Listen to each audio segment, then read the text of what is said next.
Well, good morning, everyone. It's nice to see many familiar faces, and in particular, I'm very happy to see Keith. He was very nice inviting me to present. Since 18 years, I wanted to be here, but finally I made it. And I do usually teach in winter, and so that is one of the challenges.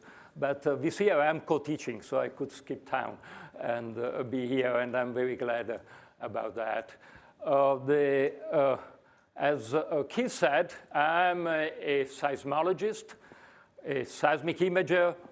These days, maybe I also use the word applied seismology because we definitely have broadened the spectrum of our interest, of our research group, and in particular of my students and postdocs.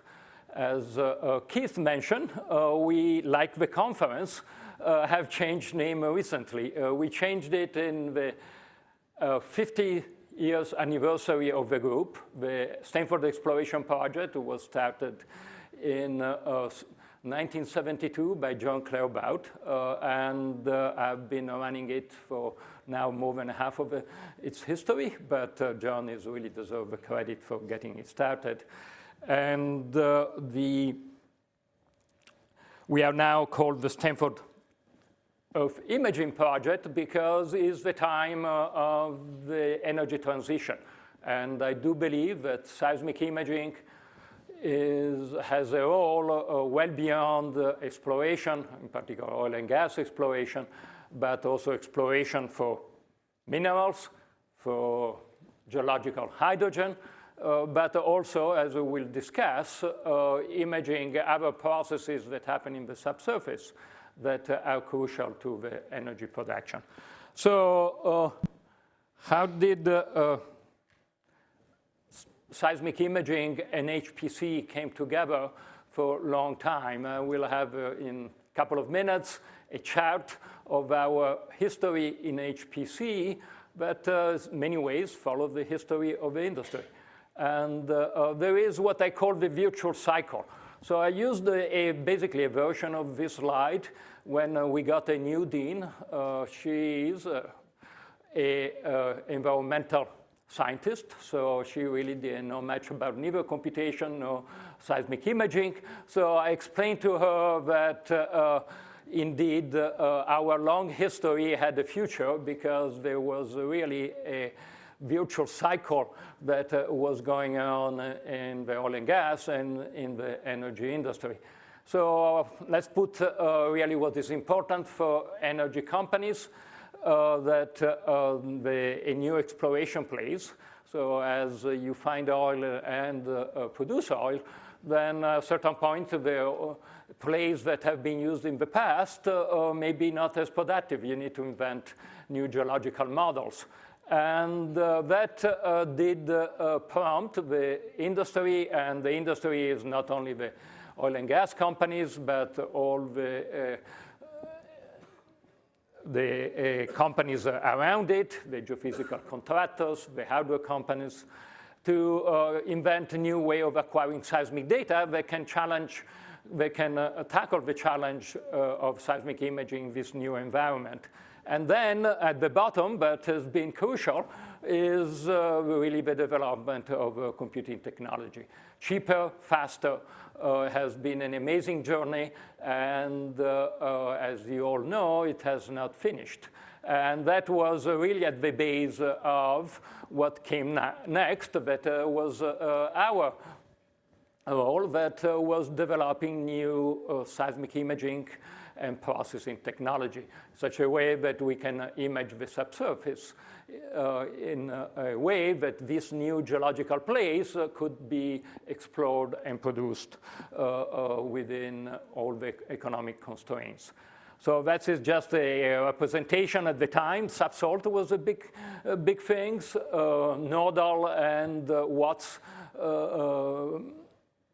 acquisition it was. GPU were just starting to come then, and then we had FWI. Now, the situation has changed, and I should say that I put 2005 because the new dean that didn't know anything about seismic came on board. But this virtual cycle, it lasted for 50, 60 years, in the past 50, 60 years. Now things have changed. We all know for both environmental region, economical pressure, exploration is not going to be a big part of at least of the oil and gas future, but monitoring and optimizing production in reservoir is important. And as well, part of the energy transition, I just pick geological carbon sequestration because it's an important topic, but we can think about geothermal, also geologic hydrogen, and other important component of the energy transition that have to deal with a complex subsurface. And that is where seismic comes. Whenever you have a subsurface, tend to be more complex than you think, tend to be more heterogeneous than you think, and so you need a way of imaging. Otherwise, you're likely, at best, to lose money, at worst, to actually have some kind of environmental disaster. So I took as an image this last week. We had the honor to host Jean-Paul Van Gestel for his ACG honorary lecture, and that is in his poster. It's just amazing for us seismic imagers that now we can monitor reservoirs under salt. When we had a hard time to image under salt for exploration, now we can actually look in details on fluid and pressure changes under salt. And that is a testament of improvement in seismic imaging technology. I will not talk about reservoir monitoring today. I'm more thinking about the future application of continuous monitoring of the subsurface. So this is the graph that I was mentioning before in terms of our, like ACP, computer history, but it does follow the industry. We like to think that in many cases we are ahead of the industry, but that is not uniformly true. But definitely, at least we have been in lockstep with the industry. Started back in the PDB P11, the VAX with the array processor, then moved on to a convex, to a connection machine. For a relatively short time, shared memory, commodity parallelism, GPUs, and then cloud and the ability to use on-prem large computers. In our case, is a computer center up the hills behind Stanford to do effectively our job. So one important point that I want to make here, you may notice, except the cloud, all of this has been in the same computer room. And that is, I think, quite amazing. Clearly, that doesn't fit with all the need of cooling that we heard earlier today. The computer room is at the end of its lifetime. The building is coming down actually in a few years. But that tells you something about stability of an academic environment. And like the Kennedy Center here, in which some really people can think about the future in a way that allow to make major advances.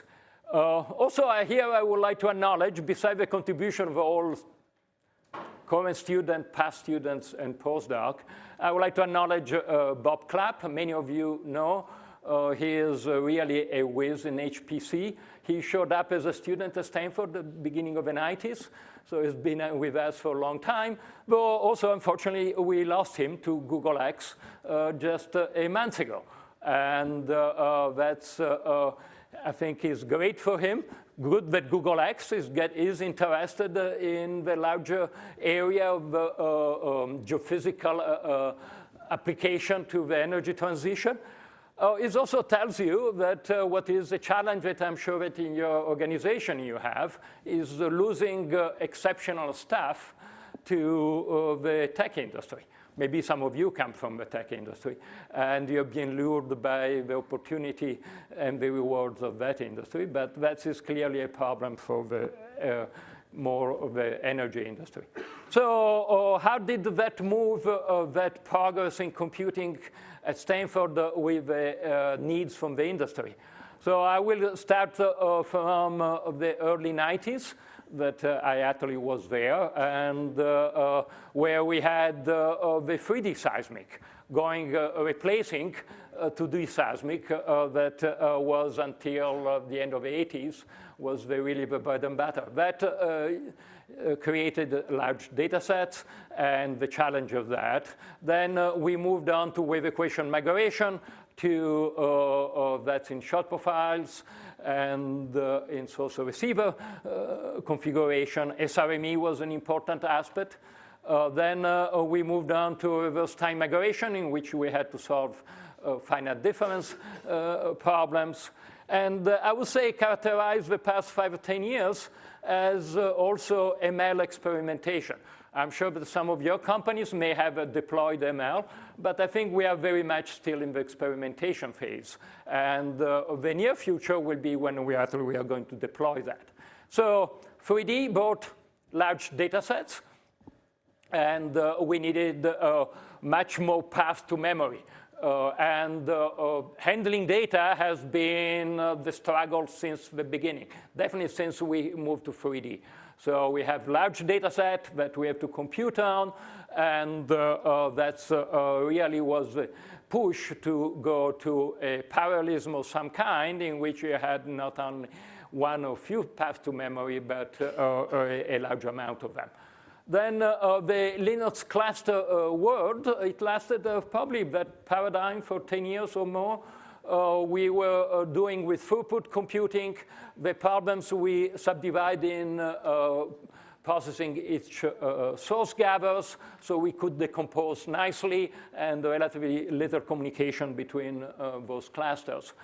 Then came really the time in which reverse time migration, and today full waveform inversion of all different kinds started, of course, as acoustic. Now is elastic, multiparameter, anisotropic, and viscoelastic. But nonetheless, that is the computational engine is an explicit finite difference. And GPUs are perfectly designed for explicit finite difference. And indeed, the first big use of the GPU in the industry was not ML. I do remember when I first met Jensen Huang, the CEO of NVIDIA, at a conference organized by Schlumberger in Monte Carlo. That was a nice place to have a conference. In 2012, and he was one of the keynote speakers, and he really cared about the oil and gas industry because I had started a collaboration with Schlumberger at the time. And only a few years later, I think, was clear that machine learning, artificial intelligence was the GPU main business. And so, as I said, cloud and containers and all the other technology that allow to use large computational centers are more part of our days. A lot of that is to solving our usual seismic problems, but clearly also in seismology. My student told me that ML is the future, and after having resisted for a few years that idea, I think that I agree with them, and with an addendum. The future is taking advantage of ML in the context of physics-based solution. And so ML will solve many of our problems, but not all of our problems. And so we are in the case in which we need to train our networks. So that is where we are now. What is coming next? I think we will discuss a little bit. I think edge computing is coming, partly driven by the fact that we acquire larger and larger amount of data and continuously amount of data. So that's thinking about bringing all that data even to the cloud, forget to your on-prem computer system. I think that is not really efficient from energy, heating point of view discussed this morning, and just cold dollar point of view. And What will also be part of our near futures, most likely, are these ML chips that make inference cheaper than on the high-end GPUs that are used for training. And those chips are going to be both on the edge as well as in the computer centers. So again, taking advantage of kind of a long history of my group, I just identify conceptually few trends. One is, as I mentioned before, we are different from the other big application of HPC in oil and gas that is a kind of a reservoir simulation. They are really computer intensive and data poor, if you want. We are data rich, and for each piece of data, we perform less computation than they tend to do. And is usually well kind of structured and can take advantage of modern architecture like the GPUs. The influence of the seismic industry. We were very proud that when a computer vendor was thinking about new system, was first coming to talk with us. Maybe before us was the national labs, but second, we was talking with really seismic people. And so we could influence the development of HPC hardware. That has gone, it started really to go down when the web came in the middle of the 90s, end of the 90s. And it somewhat worked all right with us because really helped the development of the large clusters. Large clusters were not optimal for us, but I think that we could live with that. But still, the industry was really not listening to us anymore. And then with AI, ML, we are really, we have very little influence on the development of the hardware. Though I put it there in green because so far, at least from the seismic point of view, the architecture that have been designed for AI and ML, they do fit our needs pretty well. The GPU is a good example, but a lot of this new hardware that is trying to get a part of the NVIDIA market share, those they do map in our algorithms, both the finite difference and eventually large data flow machine learning systems that we will need to develop.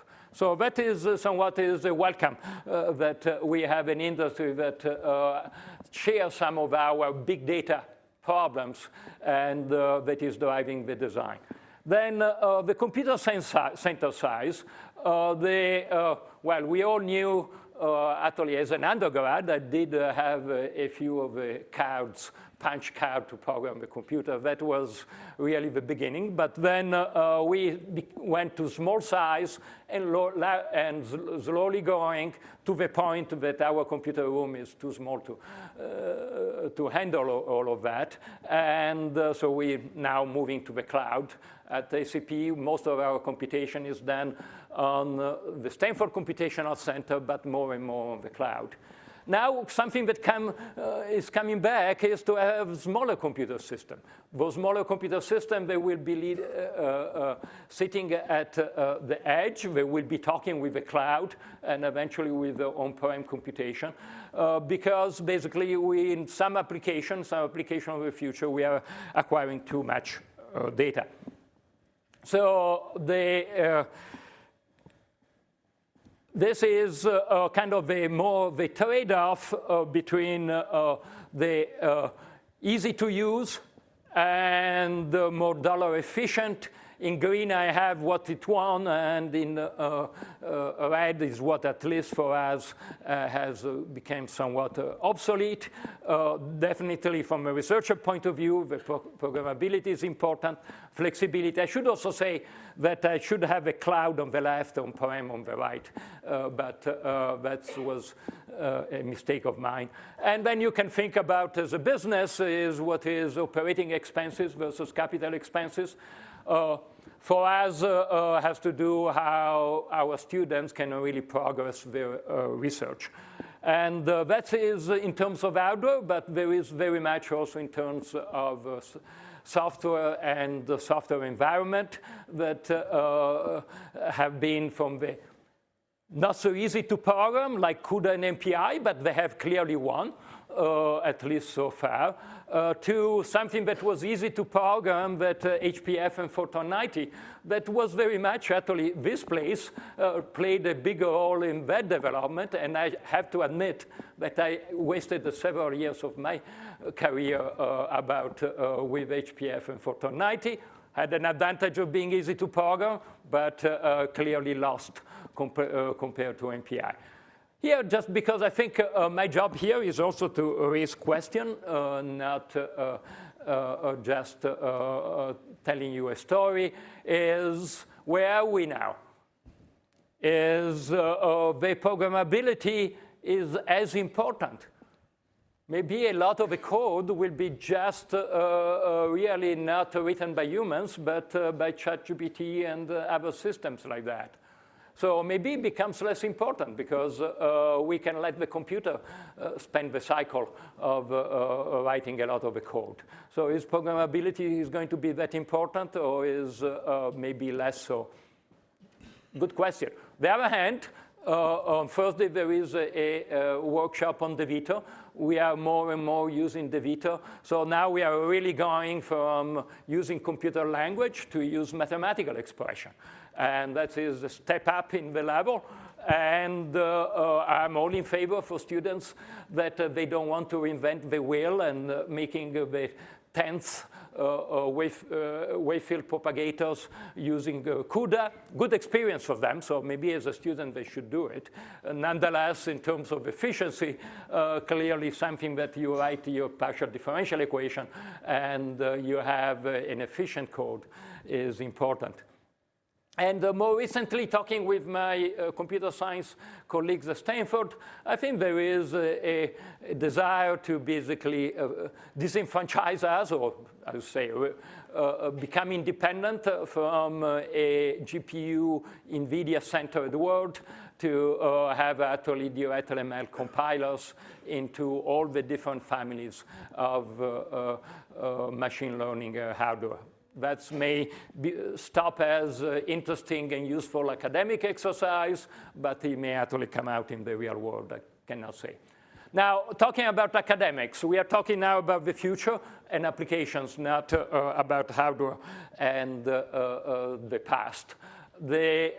So I'm taking a step back and looking at the broader perspective. A clear big push in academics, we do actually at Stanford have an initiative called Taking the Pulse of the Planet, is given the environmental climate challenges that we are facing, is using the huge amount of new sensors. They can be up in the sky, maybe small boxes, but up in the sky, even smaller boxes being the dome, in the sky, but pretty close to Earth, or like us putting a sensor under the ocean. Or one thing that in the past 10 years I've got very much involved is using fiber optics as seismic sensor, but also as a temperature sensor and strain sensor. So sensing, taking the pulse of the Earth.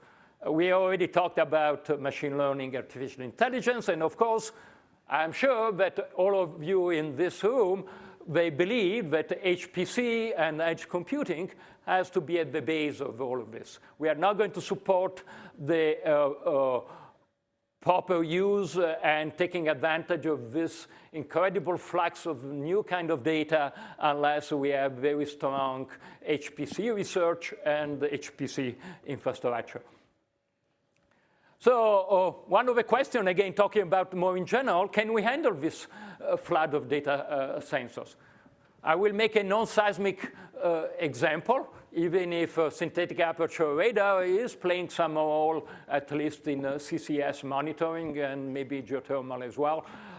So the new constellation that will provide 1 by 1 meter resolution radar flying up in the sky will generate about 350 terabytes a day. That is globally. Well, in seismology, we definitely don't want to be beaten. And I would say that we can generate that kind of data just in a city. So about 10 years ago, I really led the community of using telecom fibers to record data, seismic data under city. We had a small project at Stanford. Slowly, we are succeeding. We are not there with interrogating fiber optics under Street and Avenue in Manhattan, but we are moving there. At a conference about a month ago, I actually got the interest of somebody that has fibers everywhere in Manhattan, and maybe that is going to happen. So the bottom line is we'll have 6 million virtual sensors and producing about half petabyte a day, even at 100 hertz. The sensor can go in the kilohertz. So now let's focus more on the energy and the application of energy-related seismic application. I will go fairly quickly here. As I mentioned before, I do believe that ML AI are the future of seismic processing, but they really need to be tightly coupled to our understanding of both the physics of wave propagation, but also the physics and the chemistry that have driven the geological landscape in which we live. And I think that one of the main promise for the future is putting the two things together. And that is something that I've been talking with geologists for the past 25 years. But the geologists, they're not very good at writing equations. Well, we can sidestep them. We can have basically an AI system that learn about the geology and help us derive seismic imaging. So this is an example of a target-oriented elastic full waveform inversion by one of my students.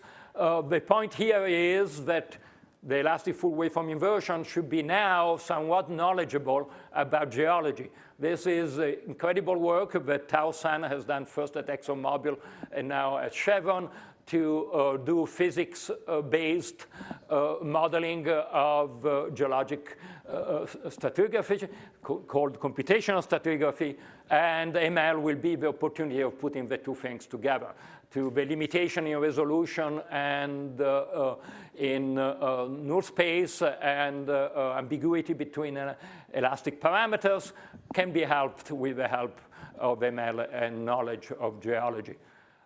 Uncertain estimation. In geological carbon storage, we have a problem basically that money is an issue. We cannot spend the money to have our wonderful exploration style or even reservoir monitoring seismic data. And so we need to live with not very often maybe nice acquisition, but most likely we are going to have a continuous acquisition of suboptimal data, most likely using fiber optic sensing because of both durability, logistics, and cost. And the AI system there, they may play a role in doing early warning. And so this is a project going on in Otway in which we do have one of these fibers in 8 boreholes, and they have 7 or 8 continuous generating seismic sources called the SOVs. The problem is there is a huge null space in that problem. So, and if you need to make operational decisions, maybe important ones, because potentially there is a hazard either induced seismicity or leakage, you want to have a view of your uncertainties. So we start to explore not only getting an image, that has been the typical way that we dealt in seismic imaging, but also get an estimate of the uncertainty, mean, median, but also the whole distribution using probabilistic, basically Bayes-based methods. And here is an example of 3 profiles in depth in which we not only get the mean of the distribution, but also we get the variance and give us a sense how reliable it is. Similar is this continuous reservoir CO2 storage and monitoring, and potentially also geothermal problems. Here I will now go back to monitoring a different fluid that is not CO2, is not oil and gas, but monitoring water. What I want to highlight here, we use a fiber on Stanford campus for monitoring using traffic noise. I will skip on the technicality of that. What really the message here is we have done an elastic full waveform inversion on a daily basis. So we collected data that had a daily resolution using fiber sensing, and for every day for 2 years, we did elastic full waveform inversion, and we were able to monitor the water in the first 30, 50 meters of the subsurface. The blue there is low seismic velocity that corresponds to basically area in which pore pressure and water saturation has increased and decreased the seismic velocity. And as you see, it does follow the water table measure nearby, and it does follow on the graph on the bottom that represent the rain in the area. About 2 years ago, we had flooding, we had very heavy rain, and we could see now on the panel on the right, you see the daily progress. That makes sense. Water arrives at the surface and slowly percolates down, and it doesn't go to the water table immediately. And we could follow that slow increase on a daily basis of getting the water table shallower on a daily basis. And that is the kind of thing that we may want to do, maybe not daily, but clearly when we want to monitor CO2 problems. And last, I will talk about the surveillance to mitigate risk. In many of the new energy applications, we have induced seismicity and we have water leakages. We may not be able to look at this continuous flow of data and interpret it using our conventional methods. One of my students, Min-Jun Park, has developed this machine learning system that basically detects anomaly. Those detection of anomaly can work both in the image. This is coming from a CO2 sequestration project in Canada called Aquistor, in which we can see that the CO2 we could follow as it was expanding the plume in the subsurface and also going up deep because of an unconformity in the geology that was not really noticed before. Also, we can measure, we can detect induced seismicity from using our little first array at Stanford. Fantino was the first one to develop a machine learning system to detect seismic events. We are not missing them at Stanford, so we use a huge training data set represented by the blue dots on the right. The point is that we could detect about 180 events that were not in the USGS catalog. Even if in the Bay Area, you have probably the densest, together with LA and Tokyo, network of conventional seismometers. And more recently, Min-Jun went back with his new ML system to even improve the detection of these seismic events. That may look like academic, but for CCS, I think is a big opportunity. Most largely, the large GCS projects are going to be under the ocean. Most likely are going to be at least starting the North Sea and the Gulf of Mexico. There is a huge infrastructure, thanks to oil and gas, of fiber network, telecom fiber networks. This is two networks that I just downloaded from the TAMPNet website, both in the on North Sea and the Gulf of Mexico. And you may or may not know that a small piece of that network was used by Google X and Northern Light. They showed at a few workshops last year to detect seismic, in this case, natural seismicity before they start to inject CO2 sometimes this year. At the end, I hope that I'm almost on time.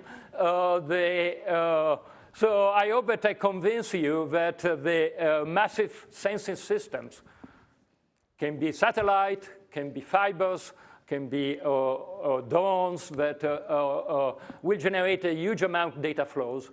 And that really is an opportunity for HPC community to play, as it has been in the past, as outlined at the beginning, a major role in the energy production that have to do with subsurface operation. A good amount of that data will be processed at the edge on cheaper hardware than what we use today. And that's, I think, we need to be ready. I may never run an edge system, but developing algorithms for an edge system is important, like the machine learning that I mentioned.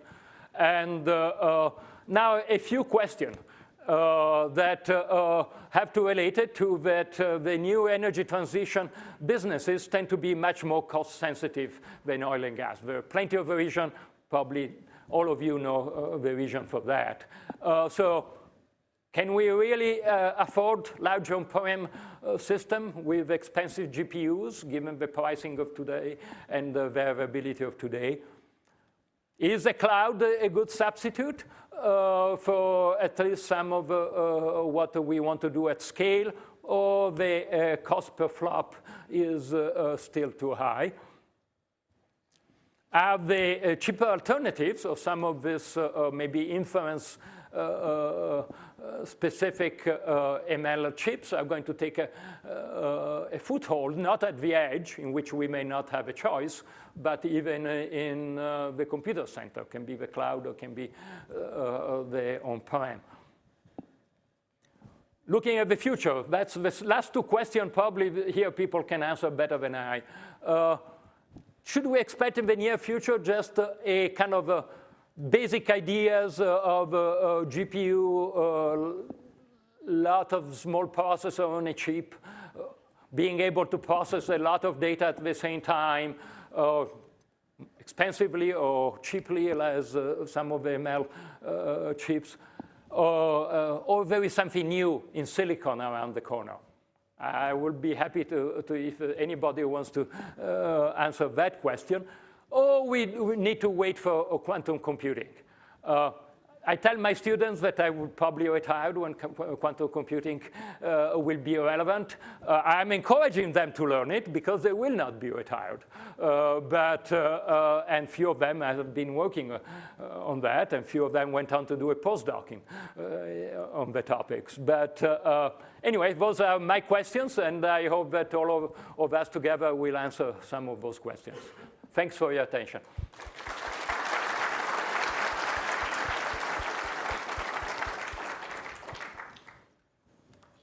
So I think we have time for one question. Is there?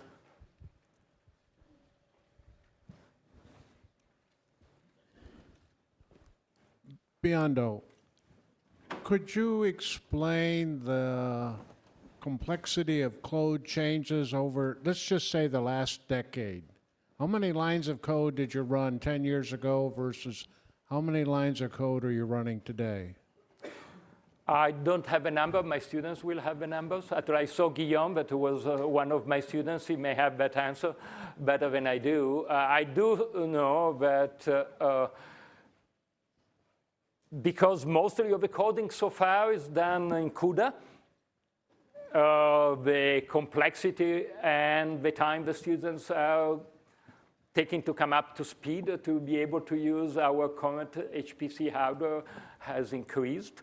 But thanks to advantages like DeVito or like ChatGPT of basically developing the basic tools and others improvement, I do hope that is they are going to think about a little more about geophysics and less about coding. But well, the reason I asked the question, if you're going to build something other than a GPU-like machine, you have to map that algorithm, that line of code has to go into the hardware somewhere. And so if you've had a 10-fold increase in lines of code over the last 10 years, then you can expect another 10-fold increase, and that it greatly expands the amount of hardware it takes to run if you build something different. Thank you. I do agree. That's the reason why at a faculty function I met Mark Horowitz. Some of you may know that he was started the Rambus, that data memory bandwidth was important, so it was an important step forward back then. But anyway, he has a consortium in which he is developing compilers targeted for these new machines, starting from now PyTorch, but the idea is eventually going to more, if you want, general use languages. So I do encourage, and I will be not surprised that here at the Kennedy Center and other academic centers, people will really thinking about how to help the community to move along in that direction that you just mentioned. Biondo, thank you very much for coming and speaking to us today. Thanks again for having me.